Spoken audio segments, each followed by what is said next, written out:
Ayaan Hirsi Ali's journey has been legendary. I've been following her story for about 2 decades now. I read her book Infidel when it came out. Then I read The Caged Virgin. I was already familiar with the short film she made with Theo Van Gogh, Submission. That film cost Van Gogh his life.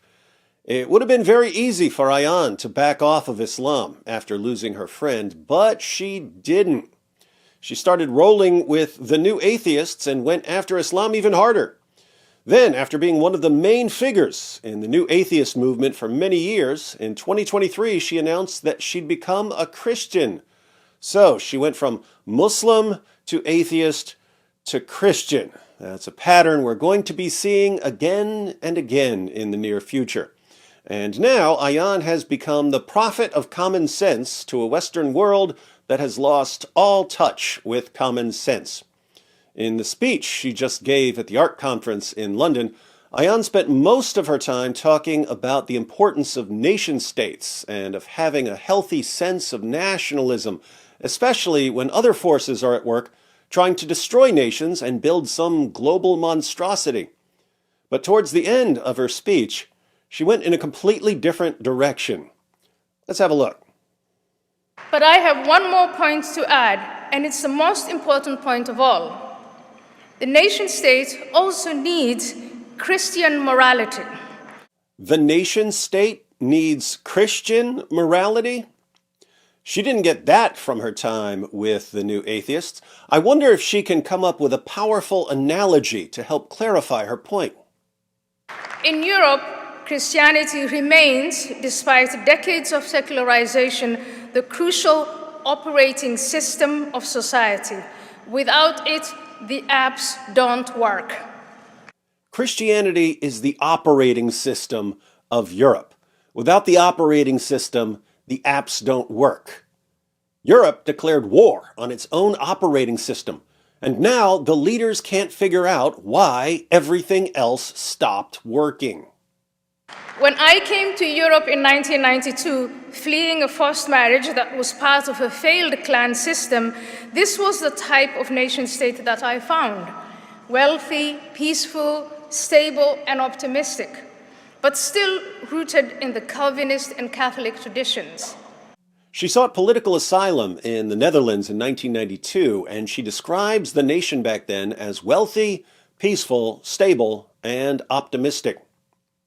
Does that sound anything like Europe today? I had left the chaos of Somalia and other African nations where I had lived, where tribal, ethnic, and religious conflict had made it impossible to develop a healthy nationalism. What I found in Holland was truly inspiring to me. I found the same inspiration when I first went to the United States. The Netherlands and the United States were completely different from Somalia.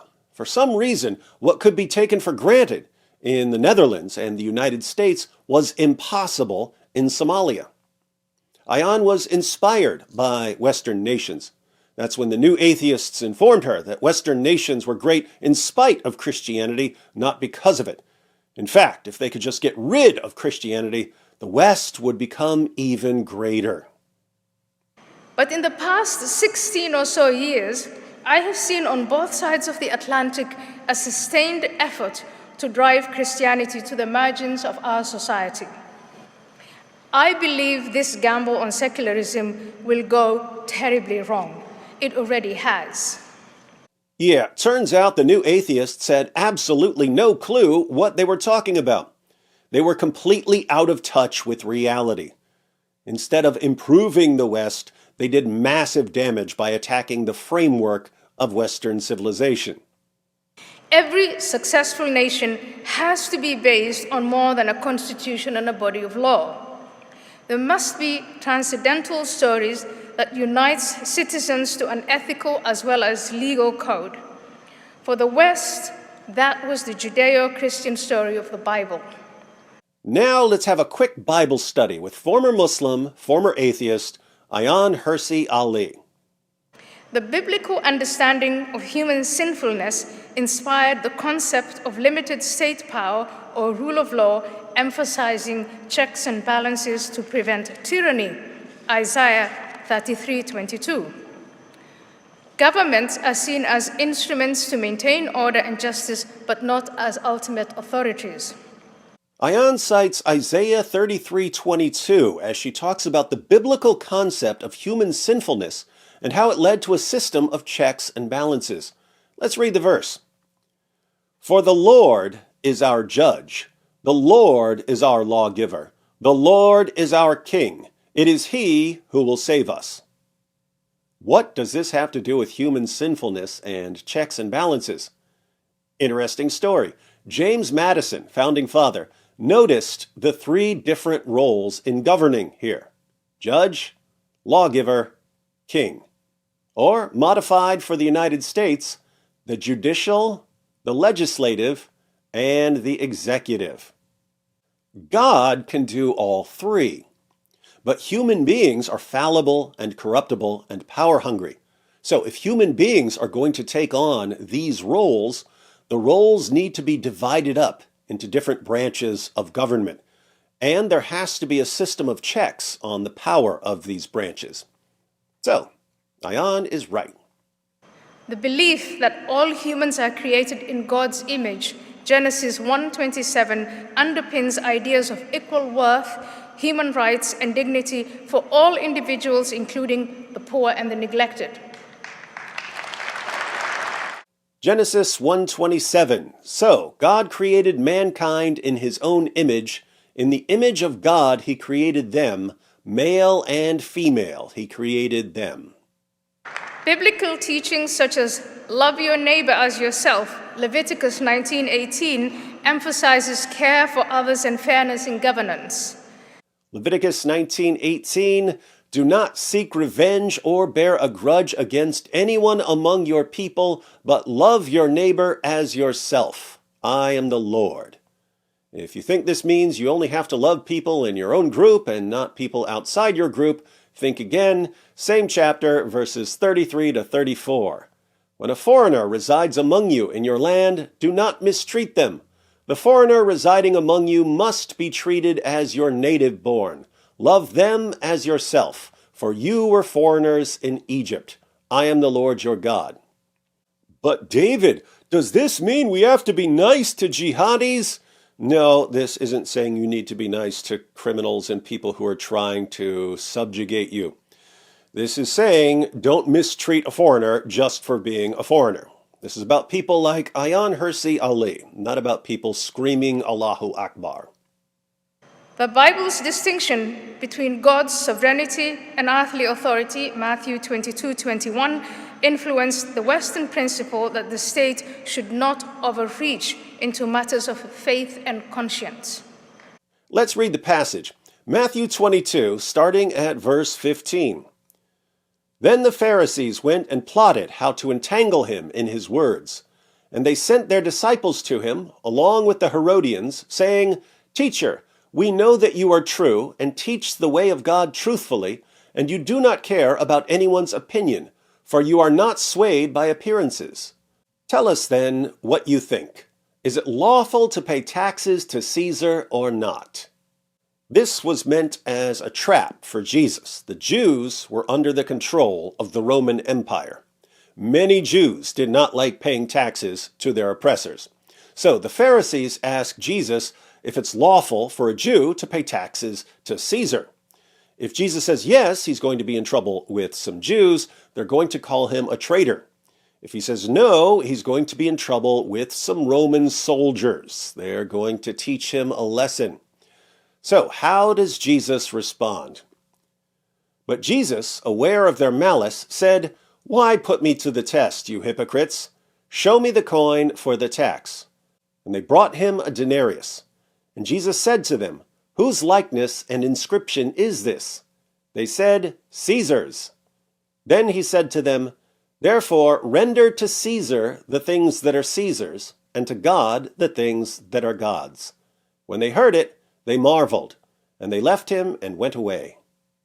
Render to Caesar the things that are Caesar's, and to God the things that are God's.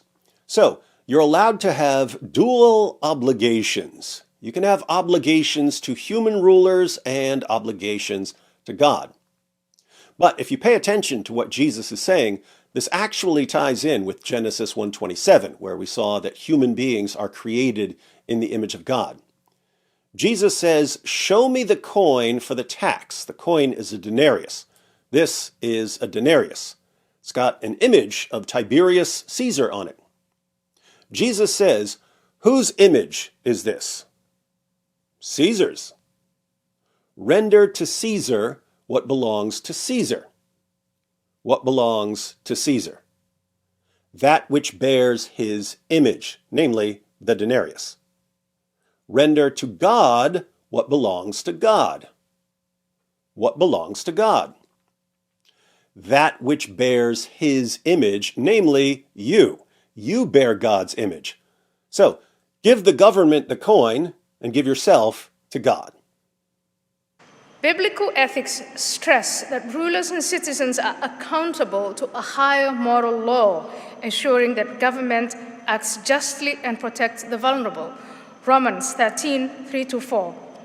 Romans 13, verses 3-4. For rulers hold no terror for those who do right, but for those who do wrong. Do you want to be free from fear of the one in authority? Then do what is right, and you will be commended. For the one in authority is God's servant for your good. Rulers are supposed to be servants of God for the good of the people. But if you do wrong, be afraid, for rulers do not bear the sword for no reason. They are God's servants, agents of wrath to bring punishment on the wrongdoer. These principles collectively shaped Western values like democracy, human rights, and constitutional government. That is why my message to you today, and the message of Courage.media, is to stress that responsible citizenship in the West is inseparable from Christian morality. Whoa! Did you catch that last part? Responsible citizenship in the West is inseparable from Christian morality. Responsible citizenship in the West is inseparable from Christian morality. Don't be sad, atheists. Some of you still don't realize that you've already absorbed quite a bit of Christian morality. You just bought the lie that the values you absorbed are somehow normal for human beings, when they're not. Please, let's aspire to build or restore the nation states on which our security depends. And let's ensure that they run as they used to on that Christian operating system without which we can have no moral compass. Thank you. Let's make sure our nation states run on the Christian operating system without which we can have no moral compass. This lady used to roll with Richard Dawkins and Christopher Hitchens and Sam Harris. If you've been depressed about the direction things have been heading, you should be encouraged that people like Ayaan are breaking the spell. She was held captive by Islam, and she got out of it. Then she was held captive by the new atheism, and she got out of it. If this woman, empowered by the Spirit of the Almighty, can break those kinds of psychological and spiritual chains, what business do you have looking at your city or your country and saying, "It's too late for us"? Moaning and wailing time is over. It's revival time now.